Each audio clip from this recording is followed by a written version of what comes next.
देखिए भैया, आपको स्क्रीन पर एक क्वेश्चन दिखाई दे रहा है। क्वेश्चन है कि पाचन तंत्र के चरणों का निम्नलिखित में से कौन सा अनुक्रम सही है। यह आपके ऑप्शंस है। ऑप्शन नंबर ए उत्सर्जन, अंतःग्रहण, अवशोषण, पाचन। ऑप्शन नंबर बी है अवशोषण, उत्सर्जन, पाचन, अंतःग्रहण। ऑप्शन नंबर सी है अंतःग्रहण, अवशोषण, उत्सर्जन, पाचन। ऑप्शन नंबर डी है अंतःग्रहण, पाचन, अवशोषण, उत्सर्जन। ये क्वेश्चन आपसे आरआरबी एनटीपीसी में पूछा गया 18/1/2021 को और आरआरबी ग्रुप डी में भी पूछा गया है 11/10/2021 को। एसएससी और साथ ही साथ में अदर कॉम्पिटिटिव एग्जाम में भी यहाँ से क्वेश्चन पूछा गया है। ये पाचन तंत्र का एक इंपॉर्टेंट कॉन्सेप्ट है। अगर आप इस कॉन्सेप्ट को समझ लेते हैं, सीख लेते हैं, तो भैया यहाँ से भविष्य में अगर किसी भी एग्जाम में यहाँ से क्वेश्चन आएगा तो उस क्वेश्चन का आप अच्छे से आंसर दे सकते हो। आइए सबसे पहले मैं आपको बता दूं इस क्वेश्चन का राइट आंसर होगा ऑप्शन नंबर डी। कैसे होगा वो समझिए। हम पढ़ रहे हैं भैया पाचन तंत्र के चरण। पाचन तंत्र के चरण। अब पाचन तंत्र के चरण कौन कौन से हैं जिनके बारे में हमें पढ़ना है। देखिए पहला है भैया इंजेशन। ध्यान से समझना, जिसे हिंदी में कहा जाता है अंतःग्रहण। इस अंतःग्रहण, इस इंजेशन में हम क्या करते हैं, इसमें हम भोजन का सेवन करते हैं। आपकी थाली में भोजन पड़ा हुआ है, आपने उठाया और मुंह में ले लिया, तो ये हो गया भैया भोजन का सेवन करना, भोजन को ग्रहण करना। तो ये पहली चरण है, पाचन तंत्र का ये पहला चरण है इंजेशन, जिसे आप हिंदी में अंतःग्रहण कहते हो। इसमें आप क्या करते हो, इसमें आप भोजन का सेवन करते हो, भोजन का सेवन। इतनी बात क्लियर है? ओके। दूसरा चरण कौन सा है, तो दूसरा है भैया डाइजेशन, जिसे हिंदी में कहते हो पाचन। अब पाचन तो आपने डाइजेस्टिव सिस्टम वाला चैप्टर पढ़ा होगा। पाचन क्या होता है, भोजन के बड़े बड़े अणुओं को छोटे छोटे अणुओं में तोड़ना ही पाचन कहलाता है। मैं आपको बता दूं, भोजन के पाचन में मुख्य रूप से एंजाइम सहायक होते हैं। हमारे शरीर में मुख्य रूप से भोजन के जो प्रमुख अवयव है, कार्बोहाइड्रेट, प्रोटीन, वसा, इन तीनों का पाचन होता है, जिनके पाचन में एंजाइम सहायक होते हैं। तो सबसे पहले आप भोजन का सेवन करते हैं, उसके बाद में भोजन का पाचन होता है। तीसरे नंबर पर भोजन का एब्जॉर्प्शन होता है। एब्जॉर्प्शन,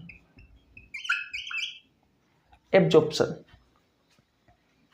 क्या होता है भैया, एब्जॉर्प्शन। एब्जॉर्प्शन की स्पेलिंग सही है? गलत हो तो आप भैया सही कर लेना। अवशोषण, अवशोषण। तीसरे नंबर पर क्या होता है, जो पचा हुआ भोजन है उसका अवशोषण होगा। जैसे कि मैंने आपको बताया ना कि भोजन के मुख्य अवयव कार्बोहाइड्रेट, प्रोटीन, वसा है। अब इनका क्या होगा, पाचन तो हो गया, यानी कि भोजन के जो बड़े बड़े अणु हैं वो छोटे छोटे अणुओं में टूट गए। कार्बोहाइड्रेट, प्रोटीन, वसा का पाचन हो चुका है। अब ये पचा हुआ जो भोजन है इसका क्या होगा, इसका अवशोषण होता है, यानी कि इसका एब्जॉर्प्शन होता है। नंबर 4 पर जो चरण आता है वो आता है असिमिलेशन। हिंदी में कहा जाता है स्वांगीकरण। इस स्वांगीकरण में समझने वाली बात है, इसमें क्या होता है, जो पचा हुआ भोजन होता है, जो डाइजेस्टेड फूड है, वो ब्लड में घुल करके आपकी कोशिकाओं के पास पहुंचेगा और कोशिकाओं में उस पचे हुए भोजन को, पचे हुए जो भोजन का अंतिम रूप होता है वो होता है ग्लूकोज। हमारी कोशिकाओं में इस ग्लूकोज को ऑक्सीजन की उपस्थिति में तोड़ा जाता है, कार्बन डाइऑक्साइड, जल और ऊर्जा का निर्माण किया जाता है। और हमारे शरीर में ये जो ऊर्जा कोशिकाओं में बनी है, इसे हमारे शरीर के सेल, टिश्यू, ऑर्गन्स ग्रहण करते हैं, जिससे उनमें कार्य करने की क्षमता आती है और हमारा शरीर लगातार कार्य करता रहता है। इतनी बात क्लियर है? मैं आपको फिर बता देता हूँ।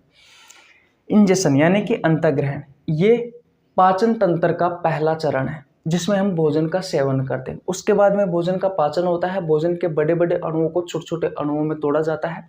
फिर पचा हुआ भोजन से का अवशोषण होता है।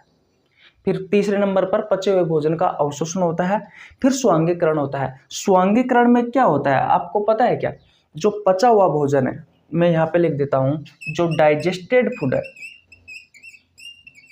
जो डाइजेस्टेड फूड है भैया, इस डाइजेस्टेड फूड को ब्लड की सहायता से खा ले जाया जाता है आपकी सेल्स के पास। और भोजन का जो अंतिम रूप होता है जो कोशिकाओं के पास पहुंचता है वो पहुंचता है ग्लूकोज। इस ग्लूकोज का सूत्र होता है C6H12O6। और इस ग्लूकोज को ऑक्सीजन की उपस्थिति में तोड़ा जाता है आपकी कोशिकाओं में। कार्बन डाइऑक्साइड, जल और हमारे शरीर में जो ऊर्जा बनती है वो बनती है भैया, ऊर्जा का निर्माण किया जाता है। ये ऊर्जा एटीपी के रूप में बनती है। इस एटीपी की फुल फॉर्म होती है एडेनोसिन ट्राइफॉस्फेट। आपको नहीं दिखाई दे रहा है, मैं थोड़ा ऊपर लिख देता हूँ। ये तो आपको दिखाई दे रहा होगा कि हमारी कोशिकाओं में इस ग्लूकोज को ऑक्सीजन की उपस्थिति में तोड़ा जाता है।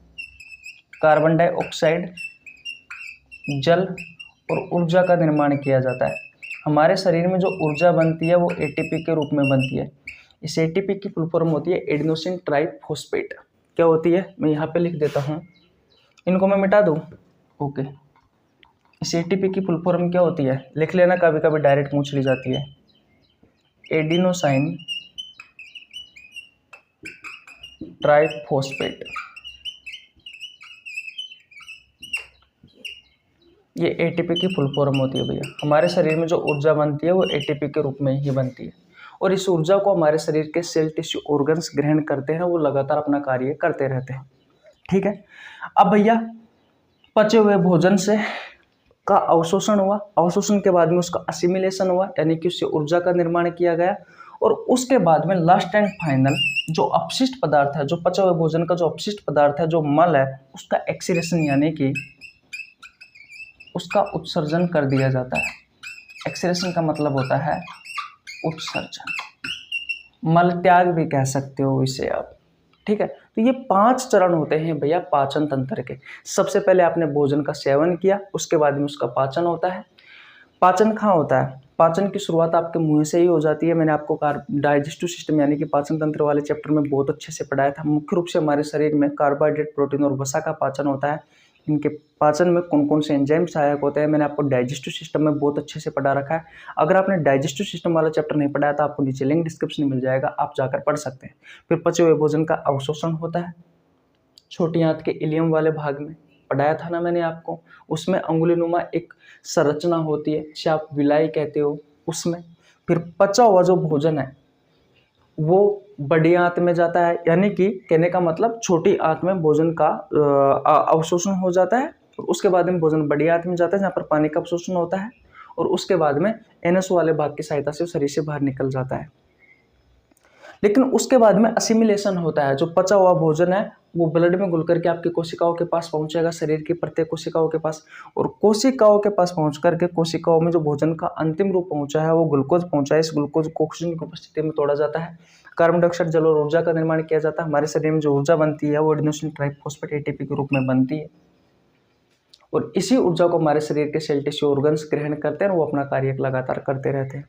उसके बाद में जो मल बचा है, जो अपशिष्ट पदार्थ बचा है भोजन का, उसे शरीर से बाहर निकाल दिया जाता है। तो ये भैया 5 चरण है।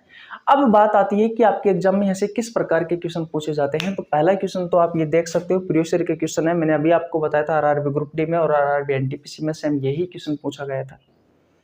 उसके अलावा भी आपसे इसके क्रम भी पूछे जा सकते हैं, जैसे कि ये तो हो गया, लेकिन दूसरे तरीके से भी इसके क्रम आ सकते हैं। जैसे कि भैया सबसे पहले अंतर्ग्रहण होगा, उसके बाद में पाचन होगा। पाचन जो होगा वो अवशोषण से पहले होगा। इस प्रकार के क्वेश्चन भी यहाँ से आते हैं। मैंने प्रीवियस ईयर के क्वेश्चन पाचन तंत्र वाले चैप्टर के करवा रखे हैं, वहां पर भी मैंने इस प्रकार के प्रश्न करवाए हैं।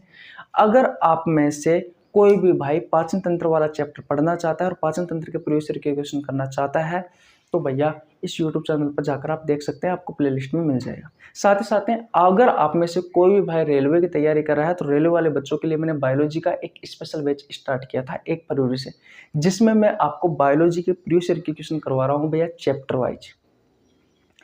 6 चैप्टर में कंप्लीट करवा चुका, 7वां चैप्टर चालू है। फिलहाल अभी हम डाइजेस्टिव सिस्टम नहीं, स्केलेटल जो सिस्टम है, स्केलेटन जो सिस्टम है, कंकाल तंत्र वाला चैप्टर, उसके प्रीवियस ईयर के क्वेश्चन कर रहे हैं। उसके भी हम 30 क्वेश्चन कंप्लीट कर चुके। आज हम क्वेश्चन नंबर 31 से शुरुआत करेंगे। आज की जो क्लास आएगी उसमें हो सकता है ये क्लास आपको पहले मिले या बाद में मिले, लेकिन आज 27 तारीख है और आज शाम को एक क्लास आएगी। ये क्लास नहीं, वो कंकाल तंत्र वाले चैप्टर की क्लास आएगी।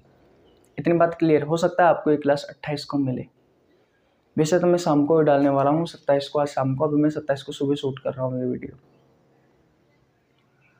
तो भैया बायोलॉजी के जितने भी चैप्टर हैं उन सभी चैप्टरों के प्रीवियस ईयर के क्वेश्चन करवाने वाला हूँ, जो आपसे रेलवे ग्रुप डी में, एनटीपीसी में, एलपी टेक्नीशियन में, आरआरबी जेई में, आरपीएफ में क्वेश्चन पूछे गए हैं, वो सभी क्वेश्चन करवाऊंगा मैं आपके एग्जाम के पहले। तो जाकर देख सकते हैं, मैंने बायोलॉजी के बहुत सारे चैप्टर करवा रखे हैं, बहुत सारे चैप्टर के एमसीक्यू क्वेश्चन करवा रखे हैं, अगर आपने नहीं देखे हैं तो चैनल पर जाकर देख सकते हैं। ये क्वेश्चन आपको समझ में आ गया, इंपॉर्टेंट कॉन्सेप्ट है पाचन तंत्र का, इसलिए मैंने आपको करवा दिया है, भूलना नहीं है, एक कॉपी ले लीजिए। रोज के 2 क्लास आया करेगी ऐसे अच्छे अच्छे कॉन्सेप्टों पर। अगर आप इन कॉन्सेप्ट को एक क्लास में लिख लेते हैं तो भैया लास्ट एंड फाइनल पढ़ के चले जाना, यहाँ से 100 में से 100% क्वेश्चन पूछे जाने की संभावना है। ओके, मिलते हैं नेक्स्ट वीडियो में, तब तक के लिए जय हिंद, जय भारत, राम राम। स्क्रीनशॉट ले लीजिए आप। Bye bye.